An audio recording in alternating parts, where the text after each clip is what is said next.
नमस्कार। आज हम पढ़ेंगे संज्ञा की परिभाषा और उसके भेद के बारे में। तो देखिए, सबसे पहले इसकी परिभाषा, संज्ञा क्या है, इसकी परिभाषा क्या है। तो संज्ञा किसी व्यक्ति, वस्तु, स्थान, प्राणी या भाव के नाम को संज्ञा कहते हैं। अब इसके उदाहरण के लिए हम कुछ भी छोटे छोटे शब्द ले लेते हैं, जिससे आपको इसकी परिभाषा में जो आए शब्द हैं उनके अनुसार उसका उदाहरण पता चल जाए। जैसे व्यक्ति में हमने महात्मा बुद्ध लिया, वस्तु में हमने कोई भी ले लिया, जैसे लाल किला है, ताजमहल है, इस तरह की जो वस्तुएं हैं जो विशेष हैं। ऐसे स्थान के नाम में हमने कोई भी ले लिया, दिल्ली को लिया जैसे,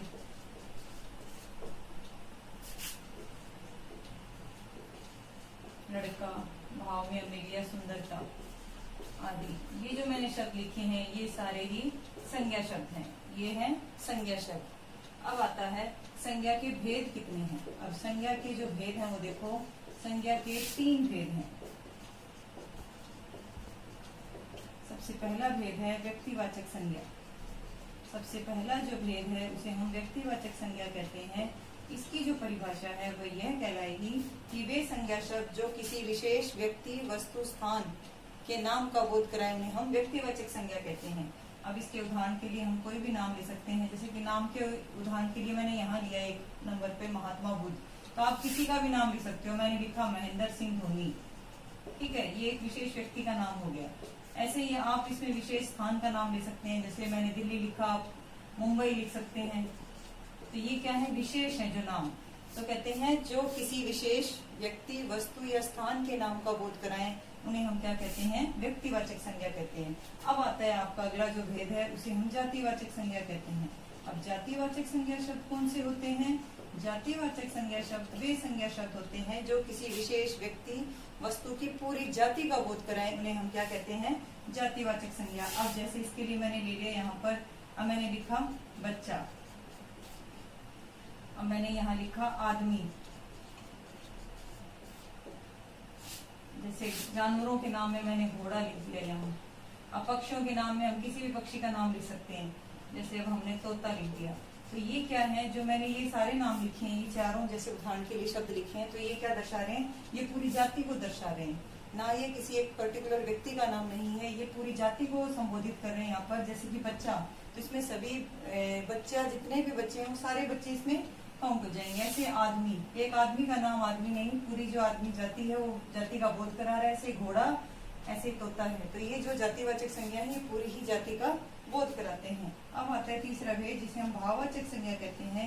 भाववाचक संज्ञा शब्द क्या होते हैं, जो क्या करेंगे, जो किसी व्यक्ति, वस्तु के गुण, दोष, रंग, आकार, अवस्था आदि का बोध कराते हैं, उन्हें हम क्या कहते हैं, भाववाचक संज्ञा। अब जैसे कि हमने ले लिया, अब जैसे मैंने बच्चा लिया, तो बच्चा में कौन सी भाववाचक संज्ञा बनेगी, बचपन बनेगी, ठीक है।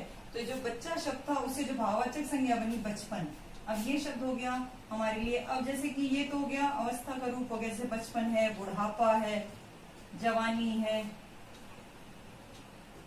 जवानी, ये तो हो गई हमारे। जैसे कि उदाहरण के लिए हमने लिया तो ये सारी अवस्थाएं। अब गुण के लिए हम किसी की बात करें तो जैसे सुंदरता की बात की जाए, कोमलता की बात की जाए। अब दोष के बारे में बात करें तो हम किसी की बुराई कर सकते हैं, जैसे कायरता हुआ। ये जो शब्द हैं ये क्या कहलाते हैं, हमें ये भाववाचक संज्ञा को दर्शा रहे हैं ये शब्द। अब आता है कुछ विद्वानों के अनुसार संज्ञा में जो भाववाचक संज्ञा है उसको 2 भेदों में और बताया गया है। तो इसके जो 2 भेद और हैं उनके बारे में आपको थोड़ा सा और बता देते हैं। सबसे जो इसका जो 2 भेदों में इसको बांटा गया है, जिसके 2 भेद किए गए हैं, उसमें एक है द्रव्यवाचक संज्ञा और दूसरा जो इसका पॉइंट है उसे समूहवाचक संज्ञा कहते हैं।